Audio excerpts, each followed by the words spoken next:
లక్ష్మి, నేను గోపన్పల్లి తాండా నుంచి వచ్చా. నా అప్లైనర్ కవిత మేడం, అఖిల మేడం. నేను ఒక భాషా వర్కర్ గా పనిచేస్తా. నేను చాలాసార్లు నాకు మేడం చెప్పిండ్రు, వినలేదు మేడం నేను ఎక్కువ. ఎందుకంటే ఇదంతా వేస్ట్, ఇవన్నీ సబ్బులేంది, పేస్టులేంది, తలకాయ నొప్పి నాకెందుకురా నాయన అని వదిలేసుకొని కవిత మేడం మీరు చేస్తారని షాప్ దగ్గర వెళ్ళింది, ఐడి క్రియేట్ చేసింది. ఒక టీమ్ ని తీసుకెళ్లి ఫైల్స్ గురించి 4500 పెట్టి ప్రోడక్ట్ కూడా ఇప్పించేసా. మళ్ళీ ఆయనకు ఒక 2 days ఫాలోఅప్ చేసిన తర్వాత ఈ అమ్మ ఇది ఎందుకో అవసరమా నాకు ఇదంతా, ఊరికే తలకాయ నొప్పి ఇది ఇంటికి వస్తున్నా నా దగ్గరికి మందులు, నేను కవిత మేడంకి ఫోన్ చేయాలి, ఇదంతా నాకు ఎందుకు తీసుకొని వదిలేసిన తర్వాత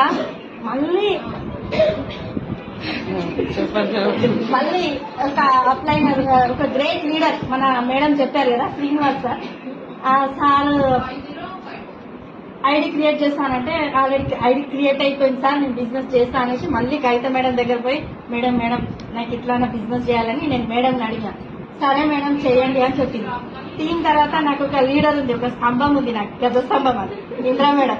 ఆ మేడం ఎన్నిసార్లు చెప్పినా నా ఎంబర్ రానే రాదు, వస్తావా రావా అని ఒక డే పట్టినా వస్తా అన్నది. సరే అనేసి ఇక అప్పటి నుంచి బిజినెస్ చేసిన మేడం. నేను జాయిన్ అయ్యి ఒక 4 months అవుతుంది. నా